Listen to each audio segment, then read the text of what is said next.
Well, you may have noticed we have a frightening lack of deacons this morning, in case you were, in case you were wondering where they are. Reverend Allen had some family stuff he was doing today. His wife, who we said goodbye to a few months ago. We had her service here over the summer. This is her birthday. And so this is the first birthday that Reverend Allen has been without his beloved wife, Libby, so the family's getting together to honor her, and that's where he's at today. And Reverend Lynn, for her part, is not feeling well, so she is sick this morning. So keep her in your prayers. It doesn't sound like it's anything too serious, but she didn't want to spread it around, whatever she's got. And then we also have another ordained minister who's been visiting us, Mother Cheryl. I thought I might have her step in, but she's also sick. So there you go. So I am both your priest and deacon today. So I wanted to ask you all, what in your mind qualifies as being the salt of the earth or being the light of the world? How would you all think of that? How would you all characterize that? You know, I bet if we went around the room and we asked everybody their thoughts on that, we would hear things that were roughly similar. I think we probably all have a fairly good idea of what each other think about that. But I think what we would hear about more than anything else is not so much how to be that, but what you need to do to demonstrate that. And that's very much consistent with the idea of Christian love, particularly as it's taught by Jesus in our Gospels. You know, Christian love isn't so much a feeling as an action. It's a thing that you do. So the love of God and the love of neighbor, if you're going to be the salt of the earth, or if you're going to be a light to the world, that's going to be disclosed in what you do more than anything else. And that helps us understand what we heard in the gospel passage today about salt of the earth, about being light of the world. We could change them slightly to say, let our actions show that we are the salt of the earth. Let our actions show we are the light of the world, not only as individuals, but as an entire community, as the church. In fact, community is what's being stressed in our gospel reading today. Now, of course, we all know that in English, we use the same you, we use the same word, you, for both singular and plural meanings. And so if you want to figure out what somebody's talking about, you got to get that from the context. Are they talking about you in the singular or you in the plural? But in Greek, that's not the case. Greek doesn't have that limitation. It uses two different pronouns for those two different words. And so the you in you are the salt of the earth, you are the light of the world is plural. So it's about us. It's about all of us. It's about the whole church. But as so many things are in the Bible, it really is a both and. Not only is it about all of us collectively, but it's also about us individually, or at least we can think of it, I think, as also applying to us individually. And for my own part, I'd love to say that I am consistently good at being salt of the earth, consistently good at being light of the world, but, you know, I have my days where I'm not like that, you know, like all of us do.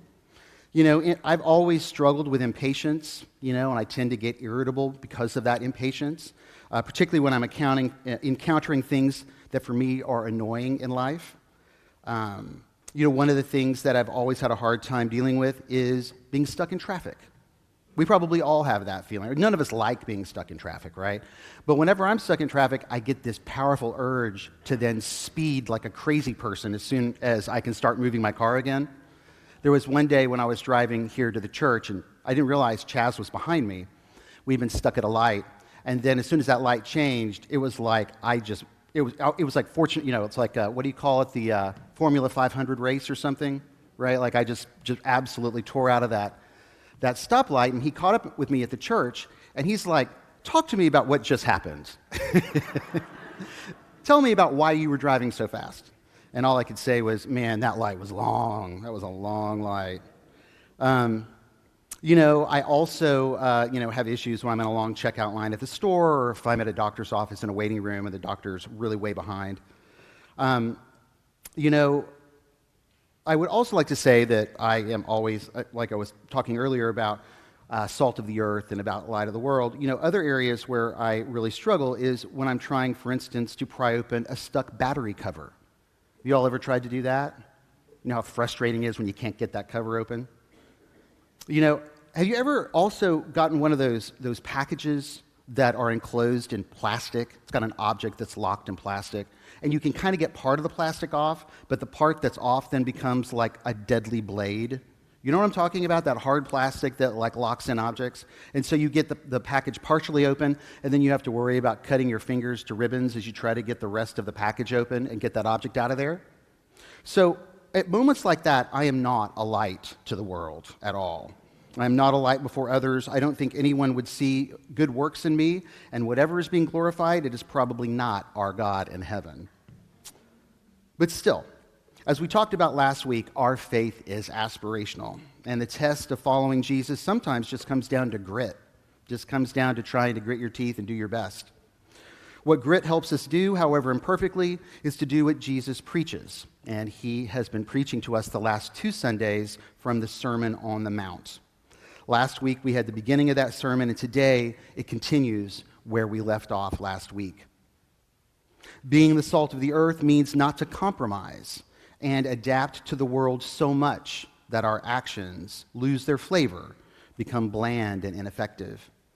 Being the light of the world means we light that lamp that shows the world what love in action looks like. We also get a verse today in our gospel reading that's really at the heart of Matthew's gospel. Now, I've always thought of Jesus as a religious reformer. That's how it was taught to me, and I think that it makes sense when you read not only what we have disclosed to us in the Bible, but when you read other things about that time and that place, you know, the kind of Judaism that Jesus encountered when he was born into that culture, and what he found as he grew up and began to teach his lessons that he wanted us to know himself. The thing about Jesus is he never rejected his Judaism. He never said that he was not a Jew. What Jesus found in the Jewish faith and Jewish religious law was Holy Scripture. He considered that to be Holy Scripture. But he found it to be interpreted in a way that, in his view, didn't pass the test of what he would call his love commandments. The love commandments are the measure by which Jesus looks at everything that he says and does. And so, when you think about that, when you think about the love commandments and how Jesus wanted to apply those, then this verse starts to really become clear for us. Do not think that I have come to abolish the law or the prophets. I have come not to abolish, but to fulfill. What Jesus is essentially saying there is that he knew that he was up against a kind of fundamentalism of his time. When he talks about the scribes and the Pharisees, he's talking about folks whose interpretation of Scripture was more about the letter of the law than it was about the law's intent.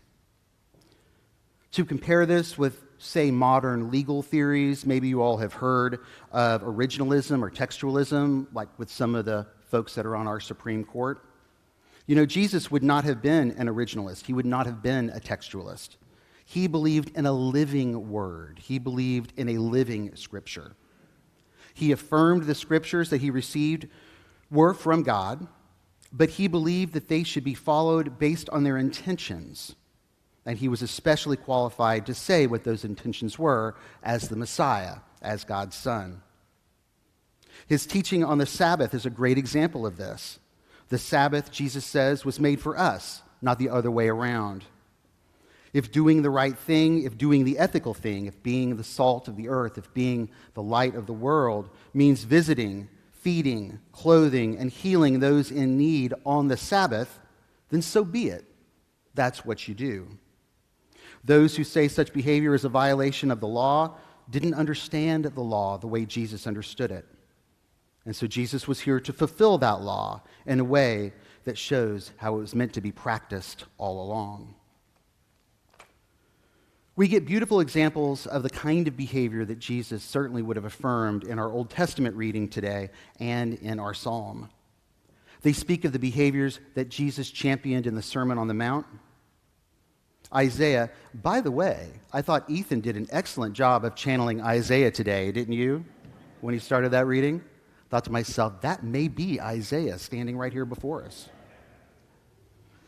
Isaiah tells us to loose the bonds of injustice, to undo the thongs of the yoke, to let the oppressed go free, to share our bread with the hungry, to clothe the naked, and to bring the homeless and poor into our houses. By doing those things, we hear that we will be, quote, the light that shall break forth like the dawn. In the psalm, we hear that the followers of God are merciful and full of compassion. They are generous and manage their affairs with justice. They freely give to the poor.